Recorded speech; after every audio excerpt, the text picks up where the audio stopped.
Okay mga guys, no, nandito na naman tayo sa ating YouTube channel.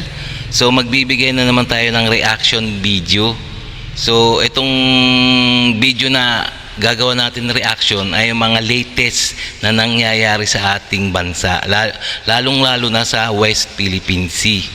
So ating ang bibigyan natin to ng mga comments. So pwede rin naman kayo magbigay ng comments dyan sa baba, reaction nyo rin para malaman din ng mga ating mga kababayan ang inyong reaction tungkol sa ganitong mga pangyayari sa atin ngayon sa West Philippine Sea.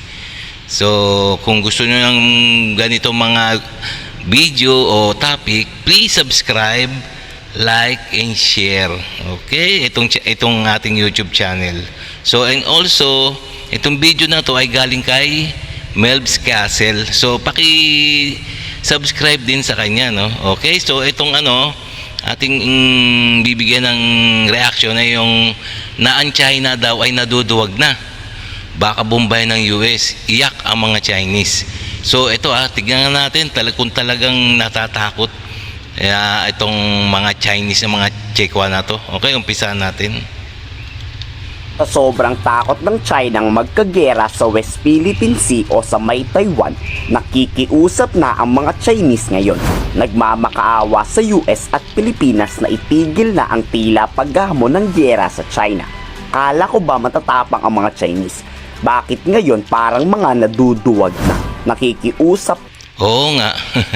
Parang naduduwag ang China, no? Yung mga Chekwa, no? Kaya nakakapagtataka eh. To sa Pilipinas na wag na manghimasok sa tensyon sa Taiwan. Pero ba't ba hindi tayo manghihimasok dito? 500,000 mga Pilipino OFW lang naman ang nangdoon. Oo nga naman. Tapos pag binomba ng China ang Taiwan, hahayaan na lang ba natin ang ating mga kababayan? Kaya kung magkagera man sa Taiwan, 100% sasali ang Pilipinas sa digmaan. Oh, yan sigurado 100% na sasali sa digmaan ng Pilipinas. Kasi nga ang Pilipinas, ang US, ang Taiwan, may mga mutual defense yan. So once na nakanti yung isa at nakipaggera yung Amerika o Taiwan, obligado talaga na sasali sa gera ang Pilipinas. Ganun ang mutual defense. Kaya 100% na sasali talaga. Lalong-lalo marami mga Pinoy doon sa Taiwan. Si mismong Pangulong Marcos na mismo ang nag-anunsyo nito dahil ito sa patindi-tinding tensyon sa Taiwan ngayon. The U.S. has not proposed any kind of action for the Philippines in terms of taking part in the defense of Taiwan. Across the Taiwan Straits seem to be continuing to increase. Then the safety of our Filipino nationals in Taiwan becomes of primordial importance. And so that these EDCA sites will also prove to be useful for us should that terrible occurrence come about. Nagmamakaawa. Ayan sabi mismo ni Pangulong PBBM na ang mga EDCA sites sa buong Pilipinas, Luzon, Visayas, Mindanao yan Ayan ang EDCA site. Nandiyan ang mga presensya ng mga Amerikano, mga military equipment nila nandyan. So mas maganda yan kasi nga medyo takot ang mga Chekwa sa ganyan. Once na nagkaroon kasi ng digmaan, ayan ang unang susugod yung mga EDCA sites na American EDCA site niyan sa iba't ibang panig ng Pilipinas. So nandiyan yung mga missile naka-ready na yan. Pa rin ang China sa US na itigil na ang pagpapadala ng mga armas at sasakyang pandigma malapit sa Taiwan. Pero dapat bang maniwala dito ang Estados Unidos? Sobrang napaksinungaling kaya ng mga Chino. Tapos Oo nga talaga. pag inatras ng US ang kanilang mga warships sa Taiwan o sa West Philippine Sea, doon susugod at aatake ang China para hindi agad maresponde ang US. Tama naman, di ba? Kaya malaking kalokohan talaga tong pinagsasasabi ng mga Chinese. Puro pakiusap pero puro naman kasinungalingan. Tama.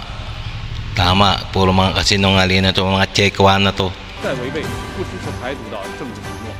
屡屡打台湾牌，干涉中国内政，甚至发出驻台以武拒统的错误信号。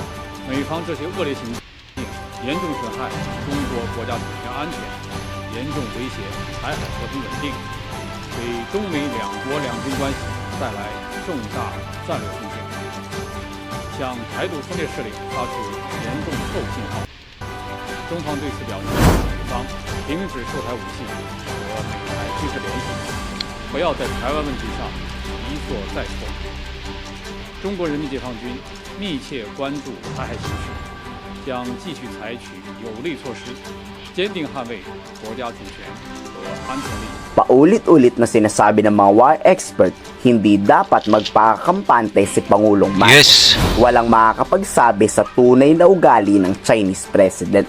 Baka mamaya bait-baitan yan, pero bubombahin ng Pilipinas niyan dahil kaalyado natin ang US. Sa kahit saang banda daw ay madadamay at madadamay daw talaga ang Pilipinas.